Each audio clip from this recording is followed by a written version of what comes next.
June 26, 2025 has been etched in history following the signing of 4 tax reform bills into law by President Bola Tinubu. Recall that the president, after signing the bills into law, described it as a new dawn for Nigeria. Juxtaposing them, they include the Nigeria Tax Act, which merges various rules into a single, easier-to-understand code and eliminates more than 50 small overlapping taxes. The Tax Administration Act, which sets common rules for how taxes are collected across federal, state, and local governments. The Nigerian Revenue Service Act, which replaces the Federal Inland Revenue Service with a new independent agency. That's the Nigerian Revenue Service.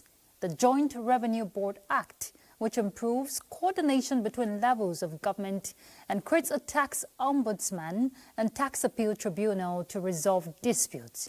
However, there are concerns on the aspect of sensitization, effective implementation, and accountability for these new reforms to have its impact on the Nigerian populace.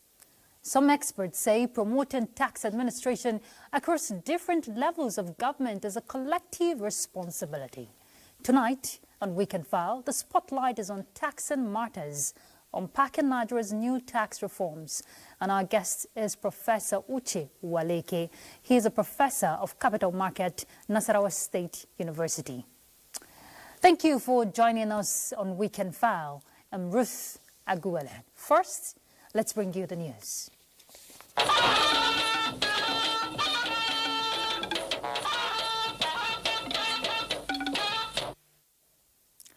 We'll begin by informing you that President Bola Tinubu is in Rio de Janeiro, Brazil for the 2025 BRICS Summit, where President Tinubu is one of the 4 African leaders attending the 17th BRICS Summit.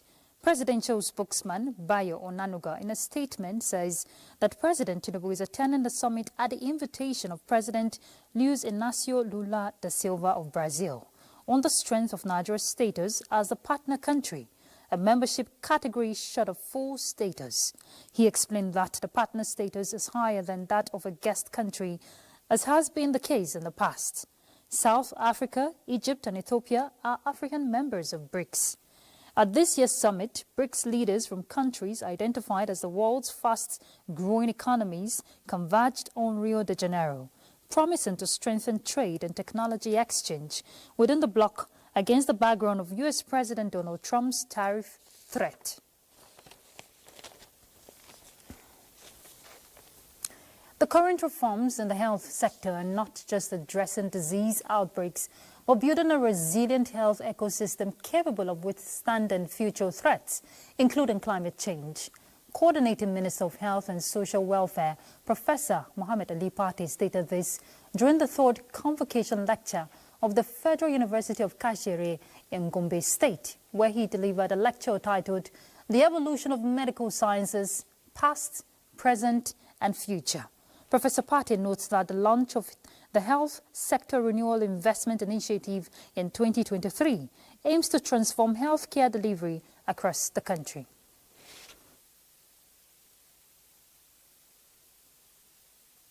The context of infectious diseases, human diseases, but also challenges that we're facing like climate change and other challenges that drive population health outcomes in the wrong direction. And that is why, under the President's leadership and through his agenda, we're embedding climate resilience into our overall national health sector response. Earlier, before delivering the convocation lecture, the minister inaugurated key infrastructural projects within the university campus. The convocation lecture at the Federal University Kashir Gombe State was more than a celebration of academic milestones. It marked the unveiling of a bold new era. Against the backdrop of scholarly reflections and ceremonial tradition, the university had a series of transformative infrastructural projects set to redefine its academic landscape.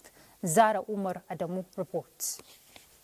The convocation lecture of the Federal University Kashir Gombe State delivered a powerful insights into the evolution of medical sciences, past, present, and the future. After being refreshed by the convocation lecture, dignitaries witnessed the commissioning of infrastructural projects executed by the university within the last 4 years, which include a postgraduate and medical students hostel, a 500-capacity lecture theatre, and the medical college complex, among many others. These projects are not just brick and mortar, they represent progress, opportunity, and our unwavering commitment to building a modern, productive, and responsive institution. The Vice-Chancellor, Professor Umar Pate, also led the foundation stone of a befitting Senate building for the university. These developments are executed to reposition the university for enhanced academic activities and institutional governance. Zara Umar Adam, NTA News.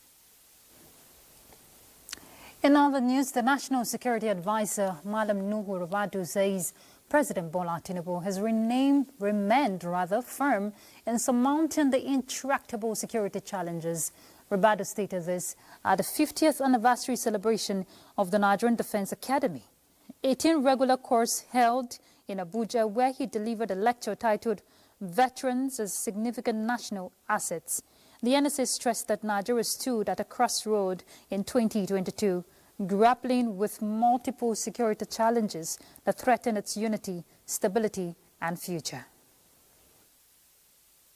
And I will share with you the strategic interventions and achievements under the present government, from freeing 11,250 hostages to restoring oil production to 1.8 million barrels per day. We have delivered decisive blows to top warlords, including Ali Kachala, Boderi, Halilu Sububu, 1,978 illegal refineries dismantled. It is our country, it's the only country that we have. And it's only us that will make that difference, not any other person. Days have gone that we want to rely on any other person to change or save our country. We have to do it ourselves. But everybody has his own way and means of contributing to development of his community. The story of Nigerian Defense Academy 18 regular course offers a ray of hope. It reminds us that from humble beginning, guided by discipline and service, a cohort of young men can grow to shape a nation. The NSA notes that ongoing counter-insurgency campaign has led to the elimination of more than 13,500 terrorists, while 124,000 Boko Haram and ISWAP fighters and their families have surrendered. The concept of the soldier first in shaping a new culture of transformation in the Nigerian Army formed the title of a lecture delivered by former Chief of Army Staff, Lieutenant General Farouk Yahya, as part of activities marking the Nigerian Army Day celebrations 2025. Haruna Mohammed reports. The lecture with the theme, The Soldier First, concept in shaping a new culture for the transformation of the Nigerian Army, presented by the former Chief of Army Staff, Lieutenant General Farouk Yahya, delved deep into the concept of right leadership, policies, programs, and the welfare of soldiers, as well as his responsibility, designed to make him a better version of himself in line with the core values of the Army.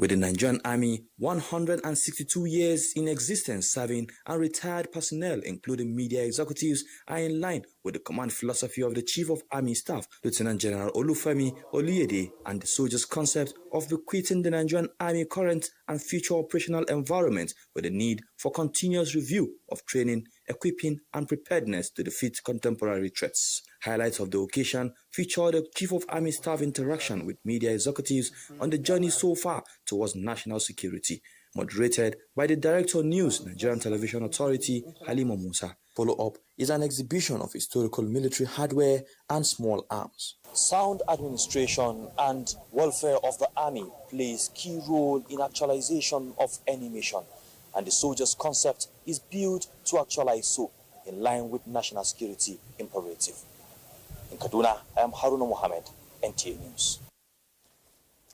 The All Progressives Congress in the South Zone has adopted President Bola Tinubu and APC governors of Edo, Delta, Akwa Ibom and Cross River states as candidates for the 2027 presidential and governorship elections. This formed part of the resolution reached at the end of APC South stakeholders meeting in Benin City, Edo State. Good luck, Enani reports. It is about the unity of the South and the need to align with the party in power, the APC. For the delegates, the summit is an opportunity to discuss meaningfully on consolidating its political vision under the renewed hope agenda of the president. Again, it is geared towards strategic pathway for the party's future across the South-South geopolitical zone. They believed the region is significant in the survival of the Nigerian projects and therefore should align with the mandate of the government in power for a sustainable development. Meanwhile, the governors of Bayelsa and River states are expected to key in. As 2027 beckons, we should understand the times and know and do what all Nigerians should do. Support this president to complete this transformation of our country. It is a movement that shows the appreciation of people of the South for the great policy of our dear president. This meeting is significant as it is the first effort to get the stakeholders of our great party in the South region to discuss as a family. Rivers State as a state, we have taken a decision and there's no going back. We are going to deliver completely above 90%. We hereby unanimously adopt Mr. President, His Excellency, President Bola Ahmed Tinubu, as our sole candidate for the 2027 election. No be so, Natak. In Benin, good luck, NTA News. All right, let's take a break, and when we come back, we'll begin our conversation on taxing martyrs, unpacking Nigeria's new tax reforms. Stay tuned. Thank you for staying tuned. Recall when President Bola Tinubu signed the fiscal tax reform bills into law, he described it as a new dawn for Nigeria. Looking at the weight and significance of the statement, Benny Adams, our business correspondent, examines the past, present and the future based on the federal government's aspiration to bring about changes in Nigeria's tax system. Proceed to lay the reports. It was in October last year the 4 bills arrived to the National Assembly. They were the Nigeria Tax Bill, Nigeria Tax Administration Bill, Joint Revenue Board Establishment Bill, and the Nigeria Revenue Service Establishment Bill, now laws after more than 8 months of legislative scrutiny. We are in transit. We have changed the rule. We have changed some of the misgivings. We have opened the door for new economy, business opportunity. We are showing that Nigeria is truly, truly ready and open for business. Easy in, easy out. Again, you have harmonized the entire tax system in this country. Stamp Duties Act, I think it was in 1901, but last reviewed in 1939. And here we are, year 2025. We're still operating on even taxes and laws on taxation that were here before the colonial masters left. They were all incorporated into our laws. And you said this cannot be allowed to continue. Nigeria must be modernized. And modernizing the tax system means bringing more money for the development of the country. Nigeria's relationship with taxation is a complex tapestry woven through centuries. For instance, in the pre-colonial era, various communities, particularly in the north, practiced forms of taxation often tied to religious tenets like the zakat or community levies for development. The arrival of British colonialists introduced a more formal, centralized system largely aimed at generating revenue for the colonial administration. With various finance acts introduced in recent years to plug loopholes and align with international best practices, yet a comprehensive overhaul remained elusive not until now. Every state governor now, in the past 5 to 6 months, had given testimony to the fact that more money, is coming to them. And with this NRS template, we believe that more money, would also come to them. And of course, the whole thing is about more money. We have all spoken about Reshape report and several other reports talking about reducing the cost of governance. How do we do that? This is another way of doing that. As Nigeria embarks on this new fiscal chapter, all eyes will be on how these ambitious tax reforms translate from legislative to tangible economic transformation. The hope is that this bold move will not only bolster the nation's coffers, but also lay a foundation for a more prosperous, equitable, and resilient Nigerian economy for generations to come. In Abuja, Benny Adams, NTA News. The recent tax reforms, according to some experts, will enable large businesses and companies to realign their risk register in relation to tax compliance. Amaka Owo is set to tell us how other eligible taxpayers are expected to leverage the 6-month time frame before implementation to train manpower and enhance processes towards the realization of increased revenue base. 4 tax reforms acts were put in place by the present administration to fortify the fiscal landscape of the economy for a boost in tax revenue and economic growth. The harmonization of the Tax Reforms Act has made it fundamental for specialists in tax administration to provide further explanations on specific provisions of the people-oriented reforms. Chapter 8 of the Nigerian Tax Act now has a lot of incentives relating to those who want to enjoy this incentive need to incur qualifying capital expenditure on the basis of thresholds that have been marked on the Schedule 10 of the Act. If you look at Schedule 13 of the NTA, Nigerian Tax Act, agriculture, be it horticulture, fishing, and others, that schedule provides that you won't pay tax for the next 5 years. The consolidation of various collection agents of the federal government into a single agency, that's the Nigerian Revenue Service, is a move towards a structured and comprehensive framework for fiscal consolidation. All of these are also geared towards optimizing tax revenue and ensuring that the tax administration process in the country is seamless. Commendable as it seems, experts applaud the exemptions and reductions in taxes. In order to make more revenue, people will believe that you need to tax people more. But the president said when the committee was inaugurated, let the poor breathe. He didn't move it up to 50 like in some countries. They just moved it to 25%, if I understand correctly, and kind of exempted the lower income earners, which is entirely fair. Income tax should be progressive. The present reforms, experts believe, will boost the tax to GDP ratio to 18% by the year 2026. In Lagos, Amaka O, NTA News. All right, let's bring in our guests. We have with us in the studio Professor Uche Uwaleke, Professor of Capital Market, Nasarawa State University. Thank you very much for joining us, Prof. Thank you so much, Ruth. My pleasure. We also have joining us via Zoom Dr. Kennedy Nwundu, Associate Professor of Forensic Accounting. Well, he joins us via Zoom. But let me start with you, Professor Uwaleke. Of course, the goal is just to simplify tax rules and encourage voluntary compliance. We're talking simplified tax rules. The concerns has been people understand, now I'm talking about the populace, understanding what is in this law. How do I benefit? How do you benefit? Can you simplify it for us? Yeah, thank you once again, Ruth. Permit me to start this way. If you saw the recent report by the IMF, the reports on Article 4 consultation reports, IMF not only commended the government, the authorities, for the various reforms, including the tax reforms.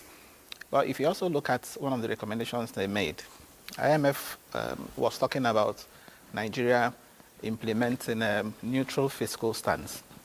And neutral fiscal stance, simply means that Nigeria should spend, within, these revenues, such that we don't overspend and go into debt, which of course will fuel inflation. Now, why was that? Now, the recommendation, is premised on the fact that Nigeria's domestic resource mobilization, effort has been very low, which is why today we talk about low tax to GDP ratio, as low as 10.8%, below sub-Saharan African average. And you also know that this is an economy that relies so much on oil, and you can see what we're experiencing now in the international crude oil market, the volatility in the oil price. So the drop in the oil price below what we have budgeted in the 2025 budget, for example, is what is necessitating this call for us to, stay on balance, adopt neutral fiscal stance. So there's no doubt about it that taxation remains as the only sustainable means of revenue, and not oil. And taxation too can be used as a tool to achieve so many macro goals, including creating jobs, including redistributing income. Because you're asking what is in this law. Okay, this law is such that tax will now become a powerful tool to not only improve the fiscal capacity, of the government to deliver, services, but also to be used as a tool to redistribute income. And that's why you find that the burden of the tax, with the way the new tax law is structured, is now more on the haves, if you like, those that can pay. So the burden is now being shifted from the vulnerable groups, low-income earners, to the high-income earners. So, and that's why you find the Nigerian Tax Act, for example, which consolidates all the various pieces of tax legislation that we have, with respect to personal income tax, has tried to make it a lot more progressive, to the point where it now has a tax exemption threshold of 800,000 naira for, those earning 800,000 naira and below. Currently, if you're earning any amount you're earning under payee system, you're subjected to, tax, 7% tax. Okay, the first bracket is 7%. But what we have now is that there's an exemption for such people. And you also find that even the marginal tax bracket, the highest one, is now 25%. Only those earning above 50 million can now pay as much as 25%. Yeah. The same thing with companies' income tax. It has also been made a lot more progressive, more equitable, such that currently, even with a company recording loss, the company is expected to pay 0.5% tax, turnover office tax. So what is in this law, to answer your question, it is in a tax system now that seeks to make our tax system more equitable, more progressive, so that the government can also use that as a tool to redistribute income and even alleviate poverty. Okay, so I'll get back to you, Prof. Let's get to Dr. Umudu. Dr. Umudu, you've heard from Prof here, and it's supposed to be a seamless process. While the waiting process, before effective implementation, there is need for sensitization, unpacking that impact analysis and bridging the gap, talking about the implication of non-compliance. There should be synergy between the taxpayers and the tax collectors, if you agree with me. Okay, can you hear me? Yes, I can hear you. Go ahead, Doctor. Yeah, thank you for having me. My brother there in the studio, Professor Waleke, talking about making sure there's enough sensitization.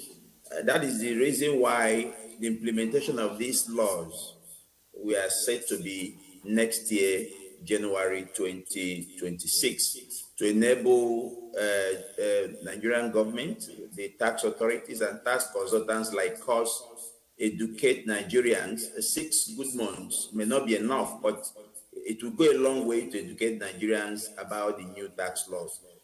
Making sure that they understand the nitty-gritties of the law, because most of us are the people that have the responsibility to educate them.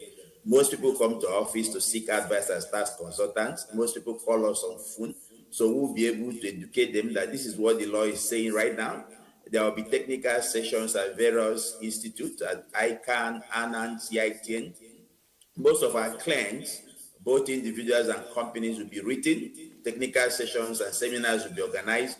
So at the end of the day, we expect that 6 months from July to December will go a long way to educate Nigerians on these new tax laws, so they can know the nitty-gritty about it. They know the penalties under the law. The penalties have been increased, and the things that have been obsolete have been removed, and all those things that are in place. So that is exactly what I feel, because we have a tax policy that says once a new law comes, a new policy comes, you have to give people a minimum of 3 months, 90 days to study the law. But this time around, 6 months is being given to enable Nigerians understand what these laws are talking about, so that they will have enough time for tax planning and tax management. Because it's very, very important that you educate Nigerians. It's only when you educate people that they can be able to put their tax planning in place and also ensure they have a better tax management in order to make sure that they don't go against the law. So, Dr. Undu, if I stay with you there, if you recall what the president said and what the bill, or rather the law, contains, it will, support more of low-income households and support workers, for their disposable income, expanding their disposable income. What does this portend, for that low-income household or earners? What does this portend for them? Because that's where the gap is. Yes, just like my brother professor said, the tax reform is about progressive taxation. In progressive taxation, the higher income you earn, the higher tax you pay. And also the lower income earners pay little or nothing. Presently, those that are exempted from paying taxes are those who earn 30,000 and below. But with the new tax law, the threshold saying that it's not enough. Even if it's 100,000, it's not enough, because there's nothing 100,000 can buy in the market today. But we believe that it's still better than what we have currently. We have from 30,000 below, you don't tax them, and those who earn 50,000, 60,000, 70,000, 80,000, you tax them. The president said he doesn't want to tax poverty. It means that if you are earning 80,000 in Nigeria, you're a poor man. If you are earning 80,000 a month, you're a poor man. So why would it tax you? So that's the reality about it. So it's about progressive taxation. Beyond that, government is also promoting small-scale enterprises. Certain companies with a threshold of who have conflicting information. Some are saying 100 million, some are saying 50 million. So we are waiting for for us to see the signed copy of the law, because presently what we have now is the unsigned final copy circulating all over the place. We are yet to see the copy signed by the president for us to know whether it's actually 100 million turnover and below companies that will not pay tax, or 50 million and below. So this is a way of promoting small-scale enterprises, where small-scale businesses will be promoted, so that when they grow big, they will begin to pay tax. So remember that here, government is also looking at promoting small-scale enterprises. But again, we need to educate Nigerians. Small-scale enterprises is when you are doing business with a limited liability company, not when you are doing business with a business name registration. So if you are doing business with a limited liability company, definitely you have to be exempted if you're a small-scale enterprise. But if you are doing business with a business name, that is your own name, you may not be exempted from that threshold. All right, Dr. Umudu, we'll get back to the conversation. We have to take a break now. We'll be back. Stay tuned. Thanks for being there. As Nigeria intensifies its drive towards economic transformation, taxation stands as a cornerstone for national development and sustainable infrastructure. In this report, our correspondent Kim Gwatz examines the pivotal role taxation plays in shaping Nigeria's economic future. developing country like Nigeria, the role of taxation in driving national development and economic growth cannot be overemphasized. With declining oil revenues and rising socio-economic needs, taxation has emerged as the most stable and sustainable source of funding for key developmental projects ranging from agriculture and healthcare to infrastructure, education, and security. In response to these realities, the Nigerian government is actively aligning its economic reforms with enhanced tax systems. A recent milestone in this direction was the signing into law of 4 critical tax-related bills by President Bola Tinubu. These include the Nigeria Tax Bill, the Nigerian Tax Administration Bill, the National Revenue Service Establishment Bill, and the Joint Revenue Establishment Bill. The revenue is weak. Government ability to discharge its duties and responsibilities are limited. So that is why it is very necessary for government to enhance tax collection and make sure that all the necessary loopholes are blocked. Taxation is not just a civic responsibility, it is a key driver of national progress. Every naira paid as tax is a step towards people-centered development as government ensures such resources are translated into projects that directly impact the lives of Nigerians. In Kaduna, Kim Godds, NTA News. All right, Professor Nwaleke, you've seen the report from different parts of the country.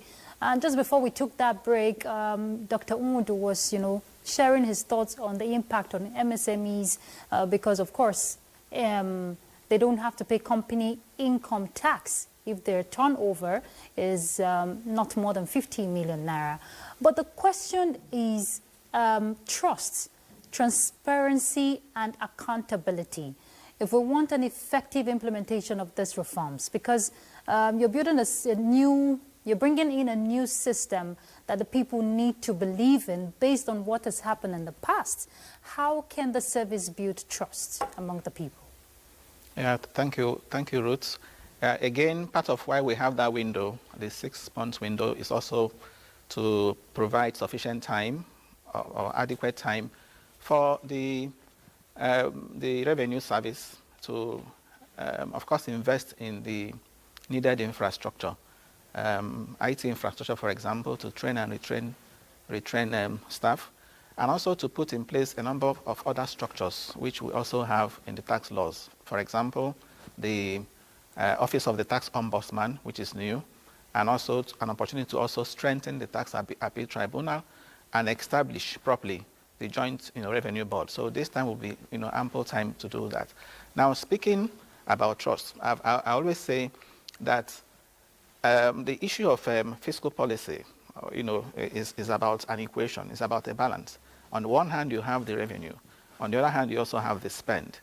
Okay, there's also the borrowing aspect. But let us stay with the revenue and the spend. Now we have succeeded in Nigeria to have an equitable tax system. The next challenge will be to also have an equitable spending, spending, such that confidence can be built. Because what is required now is for the public to be told what the anticipated increase in revenues will be used for. Yeah. Because that is very important. I expect the president now to say, now that the committee has concluded the work on the revenue side, the committee should also now come up with suggestions on where the revenues will be applied, again, to build trust. So when you are going to the public to say, we expect to have this revenue, and the revenue will be put into these areas, that is one thing that will build trust. And in talking about the application, for the spend to be equitable, it has to be such that you're also spending, in those areas that will also benefit the poor. The tax system now is such that it benefits the poor. Just as you heard, the president says he doesn't want to tax poverty, he doesn't want to tax seeds, but he's taxing fruits. Okay, so the same thing should also be extended to the other side of the equation in order to balance the spend side. So we need to now focus more on how to provide more public services, on how to use this money to improve education, put more money in education, put more money in health, for example, and put more money in food. Yeah. So I think we should go beyond the traditional metrics, macro metrics of, say, GDP has increased, unemployment rate has dropped, to concrete outcomes, such as, for example, how many jobs, have we created in a particular year, okay, such as how many out-of-school children, for example, have you been able to, take care of, such as have you been able to, for example, increase or expand the scope of the National Health Insurance Scheme. So in terms of performance, okay, the concrete outcomes now should be the emphasis. And that's, for me, that's the way to build trust. When people know that if this money comes, this is one thing it can do. Okay. Okay, Prof. We need to get to Dr. Umudu for his final thoughts. Dr. Umudu, you've had Prof in the aspect of trust, but going forward, there is need to even enhance this capacity to ensure seamless adoption of the new reforms. What are your final thoughts?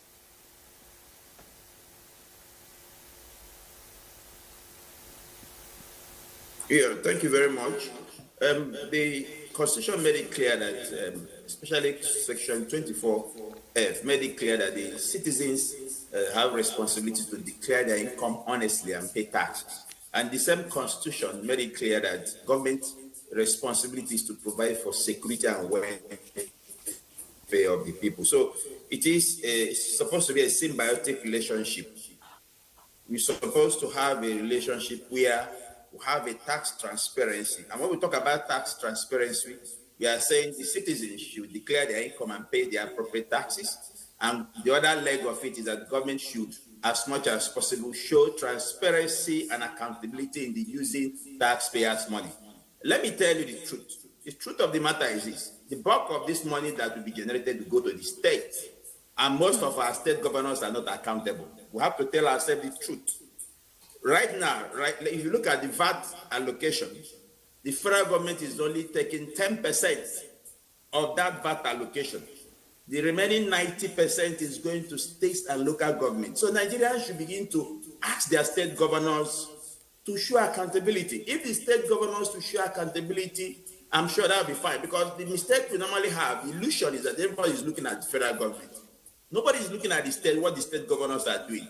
Until we have state governors who will show responsibility in spending money, we may not get it. And it is very clear that Nigerians should demand accountability from the state government. We always see people protest against the federal government, but we hardly see people protest against the state governors. Is it that they are doing well? Bulk of this money that will be generated will be sent to the states.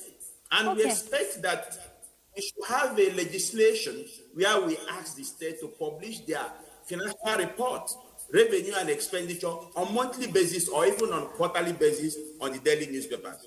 All That right. is my final thought. Thank you. Okay, thank you so much, Dr. Umudu. We appreciate your concerns, and I'm sure those concerned will, of course, do the needful. Thank you very much for joining us on Weekend File. Thank you for having me. All right, Professor Uche Waleke, that's the much we can take also from your end. Thank you for being part of the Weekend File. Thank you so much, Ruth. All right. So let's ponder on some thoughts to understand what we're into. Let's take a break. Thank you for staying tuned. The call to reshape Nigeria's constitution has gone nationwide as the National Assembly takes the review process to all 6 geopolitical zones, from Enugu to Maiduguri, Lagos to Kano. Citizens are speaking up for equity, inclusion, and true grassroots democracy. Ayodeji Makinde compiles the reports from the southeast, northeast, and southwest geopolitical zones. Chika Okori reports that a total of 59 bills were presented during the Southeast Zonal public hearing. Beyond the persistent call for equity in state creation, strong advocacy emerged around local government autonomy, e-voting, strengthening the role of traditional institutions, and equal rights for all citizens. We have a bill for creation of Aba State. We have a bill for creation of Anim State. And we also received a bill from our brothers across the Niger. They are normal people. I'm happy with the active participation of the people of the Southeast Zone. We are saying that in the process of development commission, equalize the number of states. In Maiduguri, the Northeast public hearing witnessed passionate engagement with state creation, particularly the proposed Savannah State taking center stage. Pauline Kujivana, reports that the participants emphasized the need for enhanced political representation, including additional parliamentary seats for women. Delegates also pressed for affirmative action in favor of youth and persons with disabilities, urging the National Assembly to mainstream inclusion in the revised constitution. All hands are on deck to ensure that Savannah State is created, and we are very hopeful. Looking at the population of Nigeria, having over 60% of women would be adequately represented if this bill passes through. People with disabilities are the most vulnerable group of people in this country. We also need to be given a seat or preserve seat for us, include us in the Constitution of Nigeria. From Lagos, Jesuto Moses reports that the Senate reaffirmed its commitment to expedite the constitutional amendment process and deliver a revised constitution that truly reflects the aspirations and concerns of Nigerians. The Lagos hearing featured robust dialogue on key issues such as devolution of powers, gender equality, labor matters, and the creation of state-controlled security architecture. There was also a renewed commitment from the speakers of houses of assembly in the zone to collaborate closely with the leadership of the National Assembly to fast-track the review process and ensure timely delivery before the end of the year. We have been here in the last 48 hours. All the 6 states in the southwest geopolitical zone have had their elected representatives here, led by the speakers. Labor issues is now removed from the exclusive list to concurrent list. Definitely, some of the governors will perpetually enslave the workers. Recommendations gathered from the 6 geopolitical zones will be consolidated and presented on the floor of the National Assembly for deliberation and further legislative action. So, away from Constitution Review, the man behind the mic is set to take us on Sports Update. Ayo. Yes, thanks so much, Ruth. And let's begin here in Nigeria. The federal government has expressed its commitment to honoring Nigeria's sports legend by immortalizing them for their outstanding contributions to national development and global recognition. Chairman of the National Sports Commission, Shehu Diko, made this known during a media interaction in Abuja, noting that Nigerian sports icons have played a crucial role in uniting the country and projecting its image positively on the international stage. Talents that has been with him, and may his soul rest in peace. All right, let's go over to the United States, where Paris Saint-Germain, European champions, have booked their place in the FIFA Club World Cup semi-finals by beating fellow European heavyweights Bayern Munich by 2-0, ending a 4-match losing run against the German side in the process. Bayern Munich's exit from the Club World Cup also means that Thomas Müller played his final game for the German side.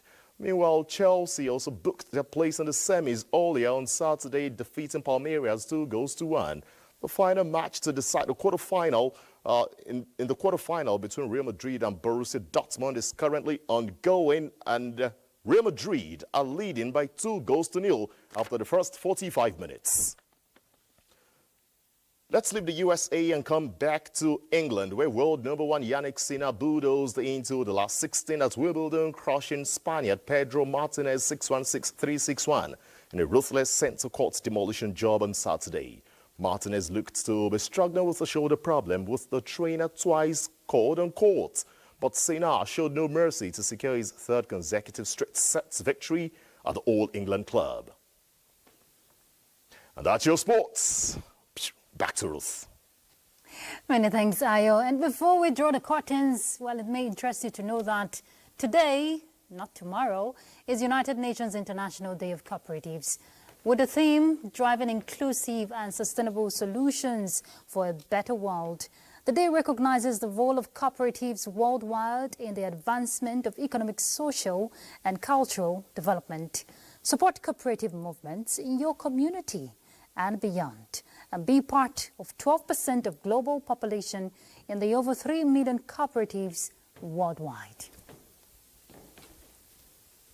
And that's it for tonight. Thank you for being part of it. I'm Ruth Aguele. Good night.